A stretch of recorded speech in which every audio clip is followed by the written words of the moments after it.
قسما بنور المصطفى وجماله لم يخلق الرحمن مثل صفاته. عيسى المسيح رآه في إنجيله، وكذا الكليم رآه في توراته. فيا عاشقين محمد وجماله صلوا عليه لتسعدوا بصلاته. عشنا واستمتعنا بهذه الكلمة الطيبة المباركة الذي ألقاها علينا فضيلة الشيخ أحمد أبو عيسى، سائلين الله جل وعلا أن يجعل ذلك في ميزان حسناته. ما زلنا مع العلم والعلماء، مع ورثة الأنبياء، مع علم من علماء الأزهر الشريف، وعلم من علماء وزارة الأوقاف، فضيلة الشيخ محمود أحمد الشيخ، فليتفضل مشكورا مأجورا.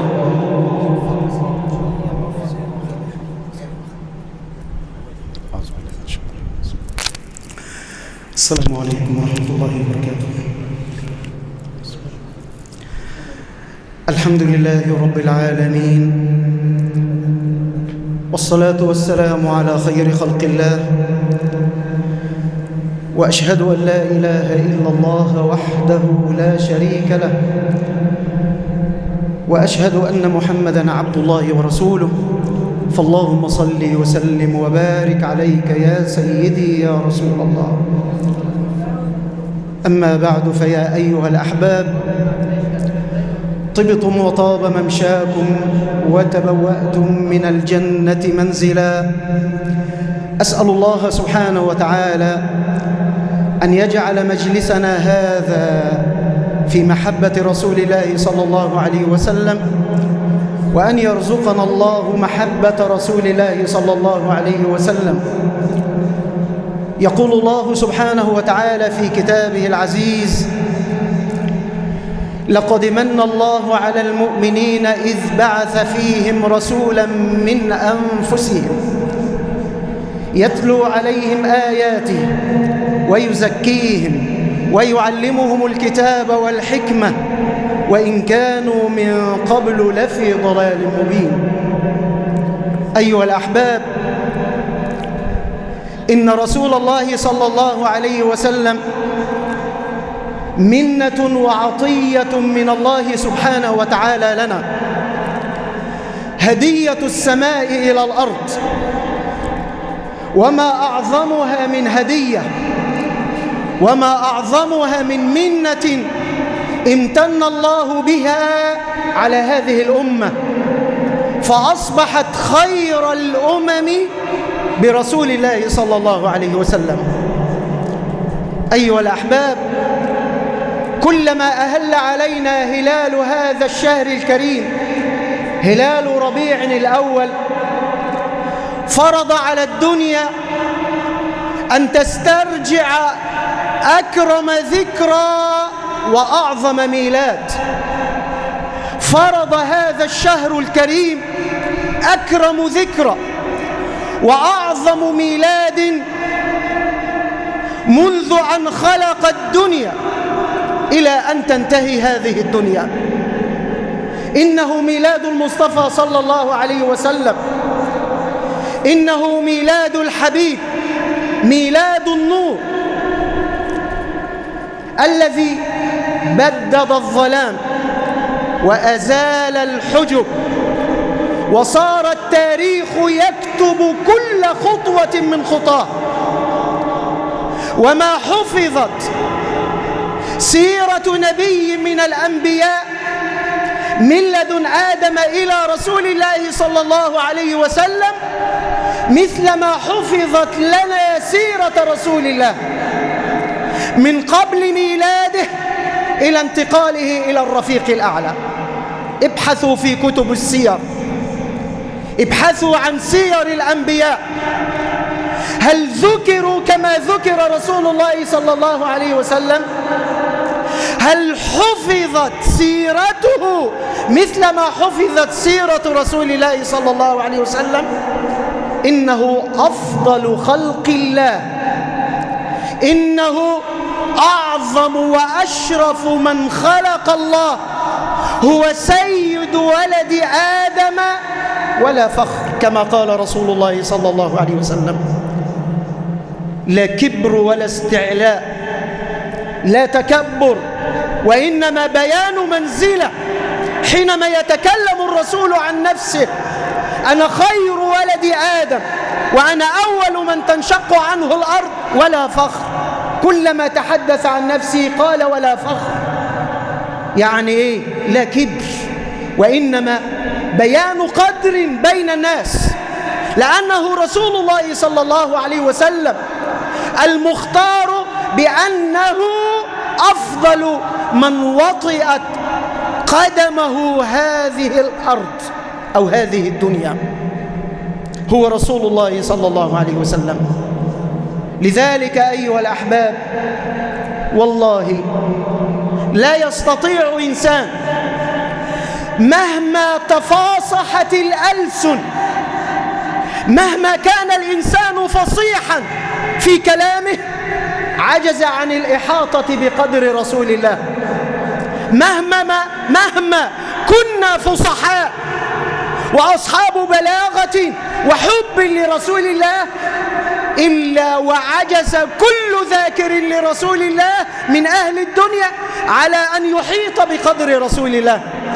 ومهما تعاظم ثناؤنا، ومهما مدح المادحون في ذكر رسول الله في شمائله وخصاله وأخلاقه، عجزت عن الإحاطة بقدر رسول الله صلى الله عليه وسلم. مهما بلغ مدح المادحين ومهما بلغ ثناء المتكلمين، لن نستطيع أن نعطي رسول الله قدره، إنه رسول الله صلى الله عليه وسلم. فمن نحن؟ من نحن حينما نتكلم عن رسول الله وقد قال الله سبحانه وتعالى عنه: قد جاءكم من الله نور وكتاب مبين. ربنا اللي بيقول سبحانه وتعالى، هذا كلام الله: لقد جاءكم من أنفسكم، لقد جاءكم رسول من أنفسكم عزيز عليه ما عنتم حريص عليكم بالمؤمنين رؤوف رحيم. إنه رسول الله صلى الله عليه وسلم الذي جعل محبته من محبة الله. قل إن كنتم تحبون الله فاتبعوني يحببكم الله. وجعل طاعته من طاعة الله، جعل طاعة النبي صلى الله عليه وسلم من طاعة الله سبحانه وتعالى. إنه رسول الله صلى الله عليه وسلم الذي أقسم الله به فقال: والضحى والليل إذا سجى ما ودعك ربك وما قلى وللآخرة خير لك من الأولى ولسوف يعطيك ربك فترضى. سيدي يا رسول الله، يا أبا الزهراء، ويا كوكبا من ضياء، ويا نجما شق أفق السماء، صلى الله عليك وسلم في يوم ميلادك، صلى الله عليك وسلم يوم وفاتك، صلى الله عليك وسلم في طفولتك وشبابك. فاللهم صل وسلم وبارك على الحبيب محمد صلى الله عليه وسلم. أيها الأحباب، ربما يقول قائل: أتنسون رسول الله طيلة العام فتأتون في مثل هذه الأيام وتحيون ذكر النبي صلى الله عليه وسلم؟ كلا والله ما نسي مؤمن ذكر رسول الله. وكيف ذلك ونحن نذكره في صلاتنا وقبل صلاتنا في آذاننا؟ كيف ننساه ونحن نقيم سنته؟ كيف ننساه ونحن دائمين بكثرة الصلاة والتسليم عليه؟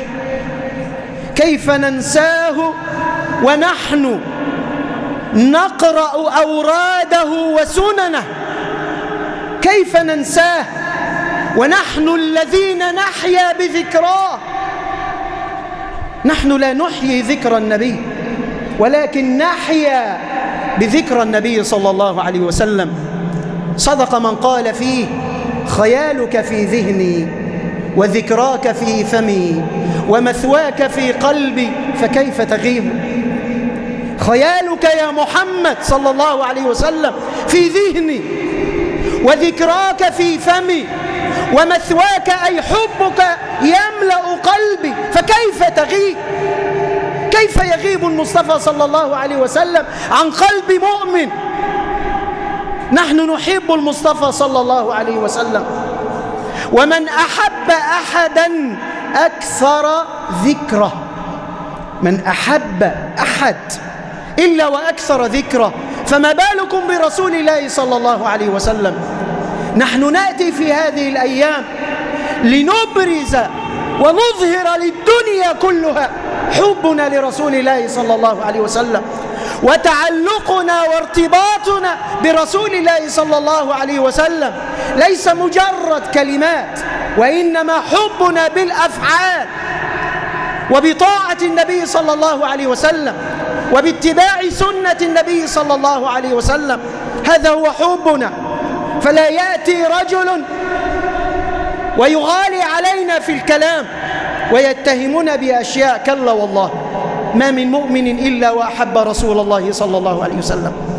فوالله إن كان رسول الله، لو كان رسول الله شخصا عاديا ليس صاحب رسالة بهذا الخلق وبهذه الصفات لمالت إليه كل نفس.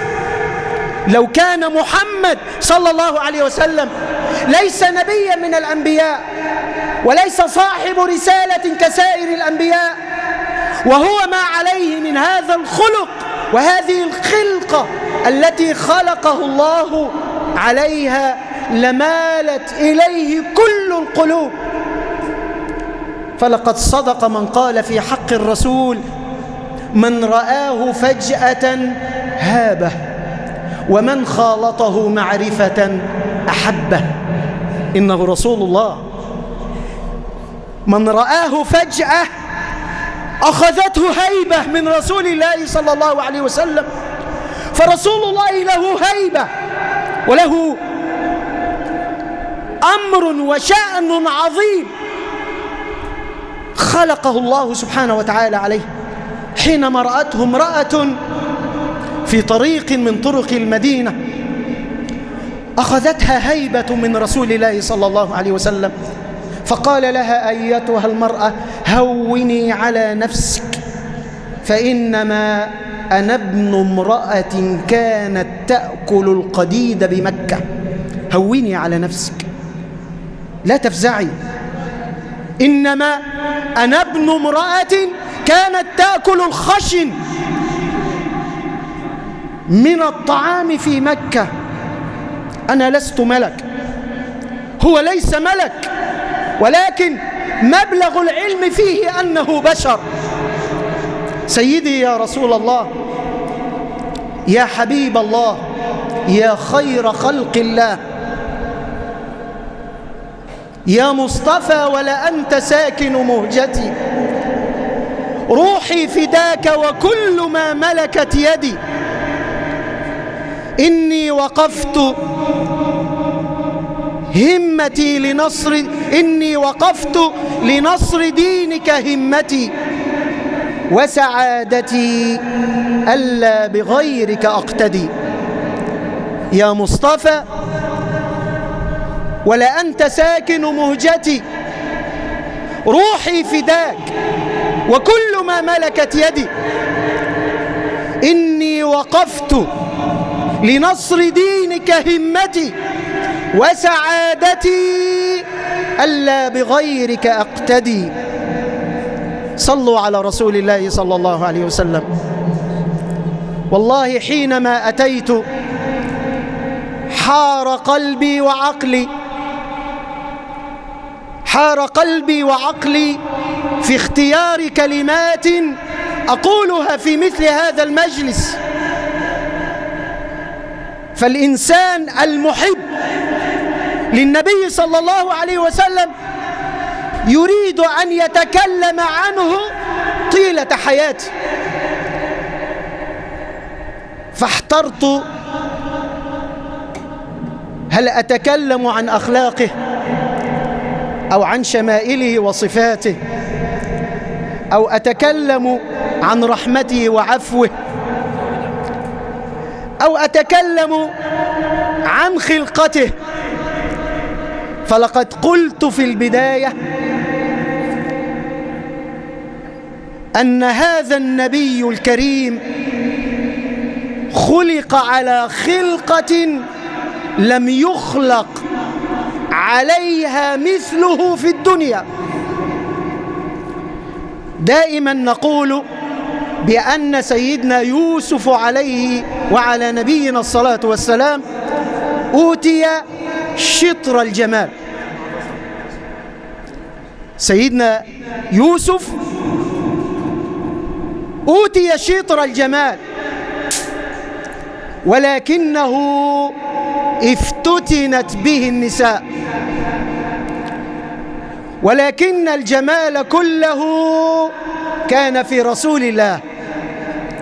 أوتي تمام الجمال وكمال الخلقة في رسول الله صلى الله عليه وسلم، ولكنه لم تفتتن به النساء. فكان هناك سر من أسرار الله غطى هذا الجمال حتى لا تفتتن به النساء. هذا السر أن الله سبحانه وتعالى قد كسى هذا الجمال إجلالا وتعظيما وتوقيرا حتى لا يصبح النبي فتنة. كسي هذا الجمال جلال. قلنا من رآه فجأة هابه، ومن خالطه معرفة أحبه. فرسولنا صلى الله عليه وسلم كان أجمل الناس خلقة من بدايته أو من رأسه إلى قدمه. أوتي تمام الجمال في خلقته. أنتظر. إيه اللي حصل؟ طيب. رسولنا صلى الله عليه وسلم أوتي الجمال كله، وكما قلت لم تحفظ سيرة نبي من الأنبياء مثل ما حفظت سيرة رسول الله صلى الله عليه وسلم. حتى في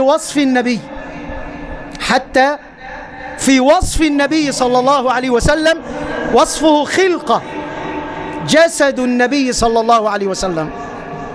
فلقد كان أجمل الناس خلقة. واعلموا بأن وصف النبي صلى الله عليه وسلم هو من السنة الذي يجب عليك أن تعرفه، لأن هذا من دلائل نبوة النبي صلى الله عليه وسلم. لما تعرف وصف النبي، هذا الوصف من دلائل نبوة النبي صلى الله عليه وسلم، يعني دليل على أن هذا الرجل نبي من عند الله سبحانه وتعالى. أجمل الناس وجها، وجهه مستدير أبيض الوجه مشربا بحمرة، إذا سر استنار وجهه وكأن وجهه مذهبة أو مذهبة.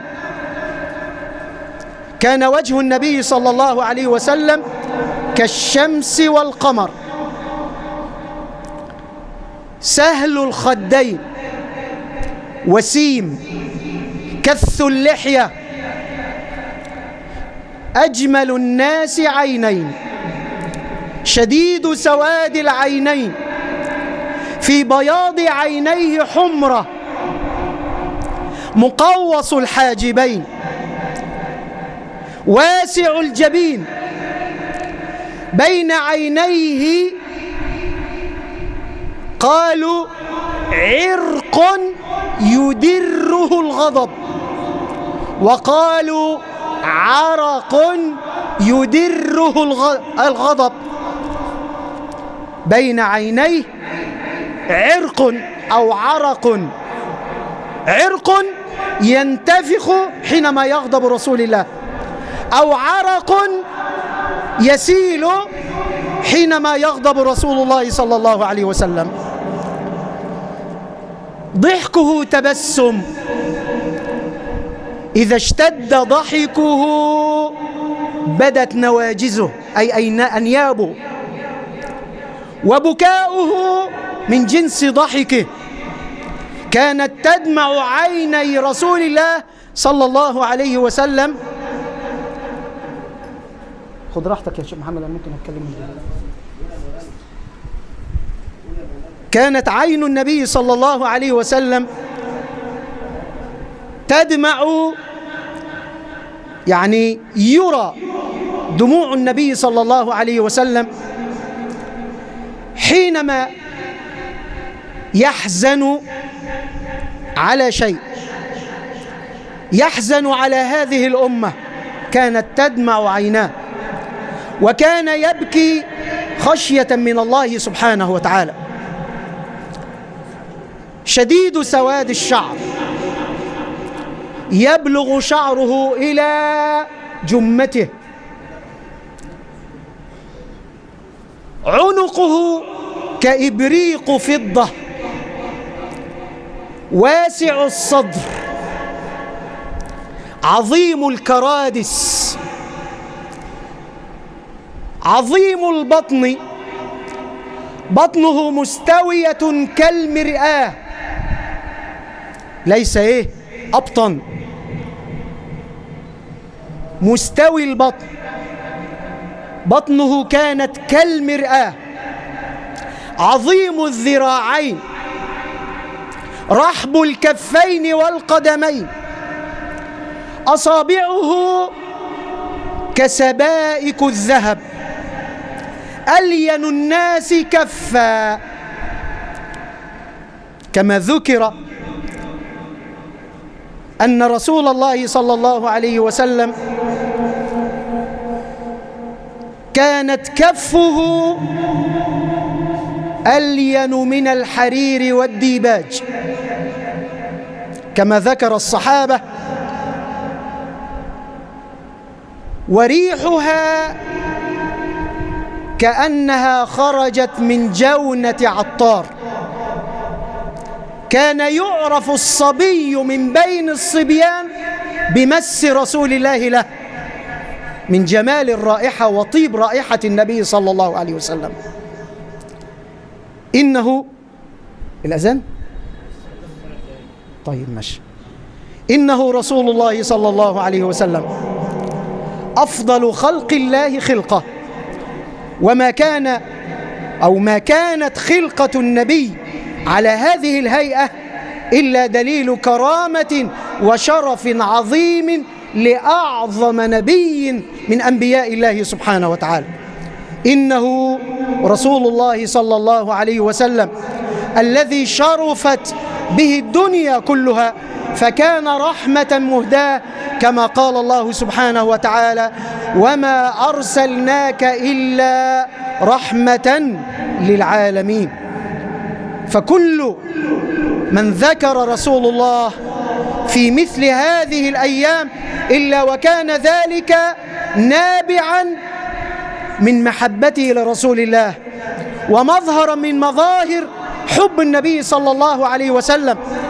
مجلسنا هذا مظهر من مظاهر الحب، حتى مثل هذه الحلوى التي توزع ويهدى بها هي مظهر من مظاهر محبة رسول الله صلى الله عليه وسلم. ولقد كان رسول الله يحب الحلواء والعسل، وكان يهدى للنبي من مصر العسل إلى المدينة المنورة. إنه رسول الله صلى الله عليه وسلم.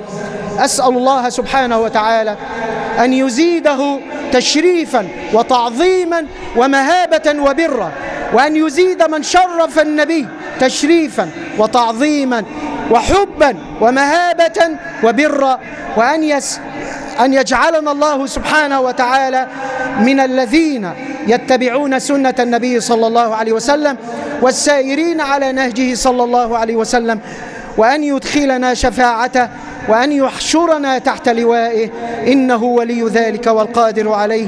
أقول قولي هذا وأستغفر الله لي ولكم، وكل عام وأنتم بخير، والسلام عليكم ورحمة الله وبركاته.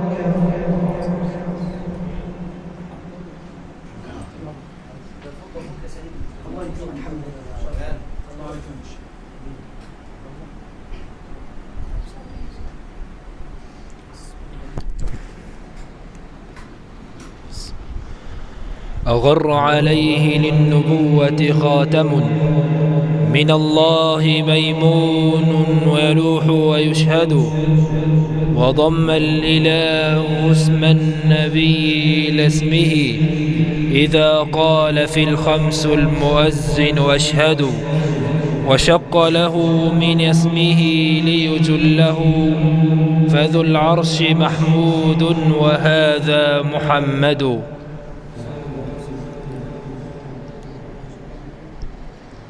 جزى الله عنا فضيلة الشيخ محمود الشيخ خير الجزاء، سائلين الله تعالى أن يجعل ذلك في ميزان حسناته، إنه ولي ذلك وقال